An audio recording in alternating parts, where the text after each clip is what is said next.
ये है दिल्ली दर्पण।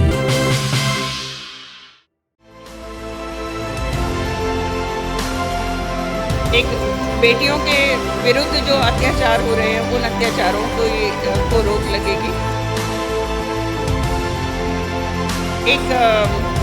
एक दूसरे से जो होड़ है ये दहेज को बढ़ावा दे रही है और लालच की प्रवृत्ति और जो चरित्र गिर गया है, ये जैसे कि समाज में से सब जगह ही ये है, करप्शन बढ़ रहा है। दहेज प्रथा को लेकर के अब पूरे देश भर में आवाज़ें भी बुलंद होने लगी हैं। लोग इसे एक अभिशाप मांग रहे हैं। इस वक्त हम मौजूद हैं ऐसे ही एक कार्यक्रम में, दहेज एक अभिशाप नामक ये कार्यक्रम है और ये लगातार जो मुहिम है राजधानी दिल्ली ही नहीं देश भर में चल रही है कि किस तरीके से दहेज मुक्त शादी हो। समिति की जो अध्यक्षा हैं वो भी हमारे साथ हैं। मैम, जिस तरीके से आपने एक बीड़ा उठाया है, सिर्फ राजधानी दिल्ली ही नहीं देश भर से अब आवाज़ें बुलंद हो रही हैं कि दहेज मुक्त शादी हो। आपकी संस्था क्या कार्य करती है, किस तरीके से लोग इससे जुड़ रहे हैं? देखिए, हमारी संस्था दहेज एक अभिशाप निवारण समिति मुख्य रूप से दिल्ली, एनसीआर और आसपास के क्षेत्रों में दहेज के विरुद्ध आवाज़ उठाने का काम करती है। दहेज के विरुद्ध लोगों को जनता को जागरूक कर रही है। दहेज की कुरीति के दुष्परिणामों के बारे में हम बताते हैं और बच्चों को हम जो हमारे युवा हैं उनको हम संकल्प लेने के लिए हम प्रेरित करते हैं कि वो दहेज की बुराइयों से दूर रहें, अपना आदर्श बनाएं कि वो बिना दहेज के शादी करेंगे। लगातार आप मीटिंग भी कर रही हैं लोगों के साथ और कई प्रबुद्ध लोग भी जो है कार्यक्रम में पहुंच रहे हैं। क्या लगता है ये मैसेज जो है जा रहा है लोगों तक?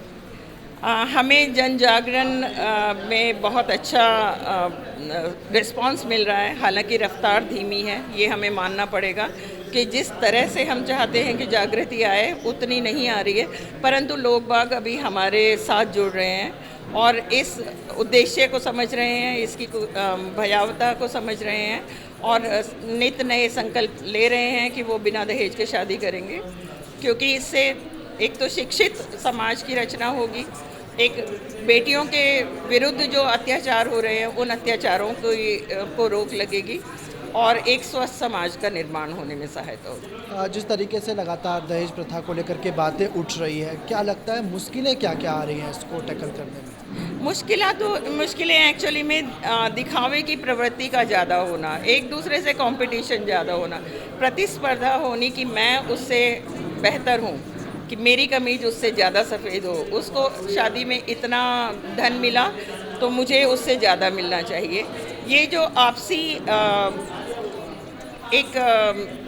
एक दूसरे से जो होड़ है ये दहेज को बढ़ावा दे रही है और लालच की प्रवृत्ति और जो चरित्र गिर गया है, ये जैसे कि समाज में से सब जगह ही ये है, करप्शन बढ़ रहा है। तो हमारा भी एक बिना कमाए, बिना मेहनत किए आसानी से पैसा लेने का जो लालच है, ये चरित्र की गिरावट जो है वही इसके लिए ज़्यादा रिस्पॉन्सिबल है। अगर पूरे भारत की बात करें तो लड़के के पोस्ट के ऊपर डिपेंड करता है कि उसकी दहेज कितनी होगी। कितना मुश्किल होगा कि ये दहेज प्रथा पूरी तरीके से ख़त्म हो जाए, क्योंकि महिलाएं जब तक आगे नहीं आएंगी ये प्रथा ख़त्म नहीं हो सकता। नहीं, इसके लिए हमें महिलाओं की ही बात नहीं है। महिलाएं हालांकि ये कदम उठा रही हैं, महिलाएं तो चाहती हैं कि वो दहेज ना लेके जाएं। मेरा मानना है कि हमारे युवाओं को भी ये प्रण लेना पड़ेगा कि वो जब शादी करें तो सम्मान जनक एक जीवन मूल्य स्थापित करें, वो बिना दहेज की शादी करें। उनमें इतना विश्वास होना चाहिए कि वो अपने आप मेहनत करके खा कमा के अपने परिवार का लालन पालन कर सके। इसके साथ मैं ये बात बताना चाहूँगी कि माता पिता की भी इसमें अभी एक बहुत बड़ी भूमिका है। हमारे जो माता पिता हैं उन्हें दहेज की जो एक मांग है वो माता पिता की जिद ज़्यादा है। युवा अभी भी अपने बराबर की शादी करना चाहते हैं, बराबर के जीवन साथी का चुनाव करना चाहते हैं। उनकी प्रायोरिटी अपने जीवन साथी की क्वालिटी में है, उनके संस्कारों में है, जबकि माता पिता को एक स्तर के अनुरूप चाहिए। उन्हें एक लालसा रहती है कि उनके बच्चे के लिए इतने अच्छे घर से रिश्ता आया है, इतना दहेज में मिला है। तो ये माता पिता जब तक अपने आप को नहीं संतुलित करेंगे, नहीं संयमित करेंगे और ये नहीं मानेंगे कि अच्छा पैसा आना, ज़्यादा पैसा आना कोई गारंटी नहीं है सुखी जीवन की। तो हमें बल इस बात पे देना चाहिए कि बच्चे में योग्यता बराबर की हो, बच्चों में संस्कार हो।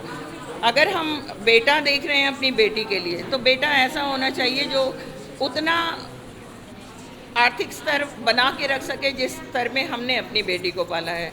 और दोनों बच्चे अगर मजबूत होंगे, शिक्षित होंगे, तो वो अपने आप कमा के अपने स्तर के अनुरूप जीवन जी सकेंगे। और इसी तरह बेटी जब हम लेके आ रहे हैं तो एक अमीर पिता की बेटी लाने के बजाय हमें कोशिश ये करनी चाहिए कि हम बेटी के परिवार के और हमारे संस्कार मिलते हों। कि हमें अगर पैसे की इच्छा है, महत्वाकांक्षी हैं, तो हमें ठीक है, हमें कमाने वाली बेटी चाहिए, पर हम उस बेटी के लिए व्यवस्था रखें। ये नहीं होना चाहिए कि वो कमा के भी आ रही है, उसके बाद घर गृहस्थी का बोझ भी हम बेटी पे डालें। और या फिर ये है कि जो बेटियां किसी भी वर्ष कमा नहीं पा रही हैं, उन्हें हम, परंतु घर का काम कर रही हैं, अपने बच्चों को पाल रही हैं, उन्हें हम उतना सपोर्ट दें कि वो अपने आप को नकारा ना फील करें, वो एक ये महसूस ना करें कि उनका जीवन व्यर्थ गया है। तो ये मेरा मानना है। तो निश्चित तौर पर लोगों से लगातार अपील कर रही हैं और कहना है कि संस्कार होना चाहिए, दहेज की बात नहीं। सर, आपको भी मैं बड़ी गौर से सुन रहा था, आपने 1 रुपये का फॉर्मूला दिया कि किस तरीके से 1 रुपये दे करके वो जो नियम है वो भी पूरा हो जाए और दहेज मुक्त भी शादी हो जाए। जी, ये इस बात का प्रतीक है कि हम अपनी परंपराओं में शादी ब्याह करें, मगर उसमें दहेज उस हद तक ना हो कि हमारी ज़मीनें बिक जाएं, हमारा प्लॉट बिक जाए, हम कर्ज में आ जाएं, हम व्यसन की शादी करें, कंपटीशन की शादी करें, आत्मा हमारी बिक जाए। तो नहीं, हम अपनी परंपराएं निभाएं और वो सब 1 रुपये में भी निभ सकती हैं। ऐसा एग्ज़ाम्पल हमने खड़ा किया समाज के सामने और इसको बहुत ही इज़्ज़त मिल रही है। और हम सोचते हैं कि ऐसा ही समाज, यही आदर्श समाज होगा कि लड़की जिसके घर में पैदा हो जाए वहाँ कोई बुराई नहीं होनी चाहिए उसको, बल्कि सम्मानजनक जैसे लड़का पैदा हुआ उसी रूप में हम देखें। क्योंकि समाज में दोनों की ही भागीदारी बराबर होना वो आवश्यकता है। और हम इसको अगर आवश्यकता को ऐसे ख़त्म करेंगे तो जो आज हमारी पॉपुलेशन का जो रेशियो डिफरेंस हो रहा है, 1000 लड़कों पे 850 लड़कियां हैं, तो 150 लड़के तो कुंवारे रहेंगे। समाज में कुरीतियाँ आएंगी, बुराइयाँ आएंगी, गुंडागर्दी आएगी। और इससे बल्कि अब ये होने लगा, जो मेरा सोचना है, कि हमारे लोग किसी बदमाश को तारीफ़ करते हैं इन शब्दों में कि भाई फलाना अच्छा बदमाश है। तो बदमाश भी कभी अच्छे होते हैं क्या? ऐसे ही जो दहेज ले रहा है उसको बड़ा इज़्ज़तदार कहते हैं कि भाई फलाने को इतना दहेज मिला, ये बड़ा इज़्ज़तदार आदमी है। तो वो कोई इज़्ज़तदार हो सकता है? जो दूसरे का पैसा ले रहा हो, चाहे दहेज रूप में ले रहा हो, चाहे लूट के ले रहा हो, तो वो इज़्ज़तदार कैसे हो गया? हम समाज को यही बताना चाहते हैं कि नहीं, वो इज़्ज़तदार नहीं है, वो बेइज़्ज़तदार आदमी है। और अगर वो इस तरह का ले रहा, वो तो बिल्कुल उस गुंडे के बराबर है जो किसी गुंडे की तारीफ़ कर रहा है। इसका मतलब वो गुंडा भले ही नहीं है, पर अगर गुंडे की तारीफ़ कर रहा है तो वो गुंडे होने की मानसिकता रखता है। तो समाज में अगर गुंडे ही हो जाएंगे तो कानून का राज नहीं रहेगा, ये गुंडों का राज हो जाएगा। ऐसे ही ये दहेज का राज हो रहा है। तो ये दहेज का राज नहीं होना चाहिए, ये प्रेम का राज होना चाहिए, प्यार का होना चाहिए, सम्मान का होना चाहिए। लेकिन अगर मेजॉरिटी की बात करें तो अभी भी जो लोग हैं, बड़ी बड़ी शादियाँ धूमधाम से, इसके लिए बाकायदा अब प्रोफेशनल्स भी लोग बुला रहे हैं। तो ऐसे में उन लोगों तक प्रभाव डालने के लिए क्या ये प्रभावशाली रहेगा कि इस मैसेज को सर्कुलेट किया जाए ऑल ओवर द इंडिया? देखिए, हम वही संख्या बढ़ाना चाहते हैं। आज आपको लगता होगा कि ऐसे लोगों की ज़्यादा संख्या है जो इसमें बहुत बड़े बड़े बैनर लगाते हैं, बड़े बड़े पैसा खर्चते हैं। हो सकता है ऐसा हो। उन्हीं की हम होड़ करके जो मध्यम वर्ग के लोग हैं या जो लोअर क्लास के लोग हैं वो पिसते जा रहे हैं, नुकसान उनको हो रहा है। देखिए, राजा को कुछ नहीं होना है, मगर जो मध्यम वर्ग है उसको फ़र्क पड़ता है। और एक दिन ऐसा आएगा कि हमारे मध्यम वर्ग के लोग 1 रुपये में शादी करेंगे तो राजा शर्माएगा कि मैं क्यों ये ख़राब कर रहा हूँ। ऐसे दिन भी आएंगे, क्योंकि पहले राजाओं का 1 रुपये में ही हुआ करता था। एक समय था सिर्फ रिश्ते वो रिश्तों के लिए करते थे। कई राजा फलाने राजा से हमारे अच्छे रिश्ते हों शादी कर लूँ, उसमें दहेज नहीं होता था। मगर आज ये हो गया कि रजवाड़ों में खूब दहेज होता है, क्योंकि रजवाड़ों में शादी कर रहे हैं, उसका नुकसान हम मध्यवर्गीय लोगों को हो रहा है। तो हम ये शुरू करते हैं। देखिए, शुरू तो कहीं से तो होगा, और ये हमारी नज़र में बुराई है, और हमें जो रिस्पांस मिल रहा है पब्लिक का वो बहुत ही अच्छा मिल रहा है। समाज बदलना चाहता है, और स्पेशली लड़कियां सम्मानजनक हो रही हैं पढ़ लिख के, जो शायद पहले नहीं होती थी। बच्चियों को लोग पढ़ाते नहीं थे, इसलिए कि पढ़ाओ भी और फिर शादी में भी दहेज दो, तो इससे तो दहेज ही दे लेंगे। तो लड़कियों, हमारे समाज का तो नुकसान हो रहा था। हम कहते हैं बच्चियों को पढ़ाइए और उनको इस लायक बनाइए कि वो अपने पाँव पर खड़ी हों, तो फिर 2 पाँव की जगह 4 पाँव कमाएंगे।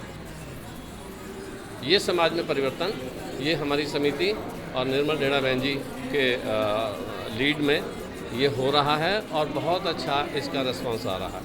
हम लोग वार्षिक सम्मेलन करते हैं और युवक युवती परिचय सम्मेलन करते हैं, जिसमें बहुत सारे रिश्ते हमारे पास ऐसे हैं, हम लोगों को कराते हैं, वो खुद कमिटमेंट करते हैं कि वो अपने बच्चों की शादी बिना दहेज के करेंगे। साफ तौर से लोगों से यही अपील है कि बिना दहेज की शादी करें, और इस पूरे दहेज प्रथा के लीगल एस्पेक्ट को भी समझते हैं कि आखिर किस तरीके से ये एक सामाजिक अपराध तो है ही, कानूनन भी ये एक अपराध है। कैसे देखती है? देखिए, डॉरी के अगेंस्ट 50-60 साल पहले कानून बन चुका है। इसमें 5 साल की कैद और 15,000 रुपये जुर्माना है। लेकिन मैं ये कहती हूँ, लड़के पक्ष जितना इसमें कसूरवार है, लड़की पक्ष भी उतना ही कसूरवार है, क्योंकि लेने वाला जितना दोषी है, देने वाला भी उतना ही दोषी होता है। अगर लेने वाला कंप्लेन करे तो तभी तो हम कानून है, वो कहते हैं गिफ्ट के तौर पे ले रहे हैं। अब एक बार तो हम ले लेते हैं, लड़कियों को लाखों का करोड़ों का दहेज दे रहे हैं, वही लड़कियां 10-10 रुपये के लिए अपने ससुराल में मोहताज हो जाती हैं, तो सास पे डिपेंड हो जाती है, ससुर पे, क्योंकि जो जिस वर्ग के साथ उनकी शादी होती है लड़के के साथ, वो तो कुछ काम नहीं करता, तो वो डिपेंड किस पे होंगे? सास ससुर पे। सास ससुर कहते हैं कि हमसे क्या है, वो तो खर्च हो गया पैसा। अब करोड़ों के लाखों की शादी होने के बाद भी लड़की अगर 10 रुपये के लिए परेशान है, अपने कपड़ों के लिए परेशान है, अपनी जो ज़रूरी की चीज़ों के लिए परेशान है, तो क्या करेगी? वो मेंटली डिस्टर्ब होगी। मेंटली डिस्टर्ब होगी तो वो कोई स्टेप लेगी, मतलब सास से लड़ेगी या ससुर से लड़ेगी या अपने पेरेंट्स से लड़ेगी, तो या फिर वो कुछ जो कमज़ोर दिल की होती हैं वो कोई डिसीजन ले लेती हैं, लटक जाती हैं। इससे क्या होता है? डोरी का दहेज आता है। अब डोरी का केस तभी होएगा, दहेज का केस, के जब आप इस चीज़ को ख़त्म करेंगे। आप लड़की को सिक्योर कीजिए ना, उसको पढ़ाइए, अच्छे संस्कार दीजिए, अच्छी शिक्षा दीजिए, उन्हें अपने पैरों पे खड़ा कीजिए, ना कि दहेज दे के उनके अच्छे घर में, अच्छा घर और दहेज तो दे दिया, लेकिन उसकी जो फ्यूचर है उसको कैसे सिक्योर किया? कोई सिक्योरिटी नहीं है। और जब वो फ्यूचर सिक्योर नहीं है तो उसके लिए आप समझ सकते हो कि इतने सारे उसके ज़रूरतों के सामान वो दूसरों पे हाथ फैलाएगी। अब जो पढ़ा लिखा बच्चा है, 10th की 12th की आजकल नॉर्मल है, ग्रेजुएशन, अब वो दूसरों पे हाथ फैलाए 10-10 रुपये के लिए, 20-20 रुपये, तो उसके जो सेल्फ रिस्पेक्ट है उसको ठेस पहुंचती है। जब उसको ठेस पहुंचेगी तो वो ऑब्वियसली वो मेंटली डिस्टर्ब हो जाएगी। मेंटली डिस्टर्ब होगी तो वो कुछ ना कुछ डिसीजन लेगी। अब वो डिसीजन लेने पे फिर वो कोर्ट में पहुंच जाता है कि अब इसका मेन रीज़न तो वही हुआ ना कि भाई आप दहेज के पहले इसको ख़त्म करके आप अपनी बच्ची को सिक्योर करें फर्स्ट। तो हमने इसी के खिलाफ ये जो आवाज़ उठाई है कि आप पढ़े लिखे बच्चों को पढ़े लिखे से कोऑर्डिनेट करें और दहेज अपनी बेटी को दें, जो भी दें अपनी बेटी को सिक्योर करना, उसकी शिक्षा में उसके लिए कोई पढ़े लिखे स्कूल खुलवाएं या कोई जो सिलाई कर सकती है सिलाई संस्था, जो भी करें, कुछ भी करें, उसके एप्लीकेशन जो भी करें सिक्योर करें कि वो किसी पर डिपेंड ना करें। निश्चित तौर पर इस वक्त हमारे पूरी टीम के मेंबर से बात की, लीगल एक्सपर्ट को भी जानने की कोशिश की। दहेज को लेकर के ये संस्था लगातार काम कर रही है कि किस तरीके से दहेज प्रथा खत्म हो जाए। दिल्ली सहित दिल्ली एनसीआर के कई जगहों पर इनके कार्यक्रम होते हैं, वार्षिक सम्मेलन होता है और युवक युवती परिचय सम्मेलन भी ये कराते हैं ताकि बिना दहेज की जो रिश्ते हैं वो यहीं पर पक्के हो जाएं। अब देखना बाकी रहेगा कि इनका ये संदेश किस तरीके से काम करता है। दहेज मुक्त भारत का सपना कब तक साकार होता है। कैमरा ऋतिक के साथ बॉबी मिश्रा, दिल्ली दर्पण। लेटेस्ट खबरों के लिए सब्सक्राइब करें हमारा YouTube चैनल या फिर लॉग ऑन करें www.delhidarpantv.com। खबरों की कवरेज और विज्ञापनों के लिए संपर्क करें इस नंबर पर।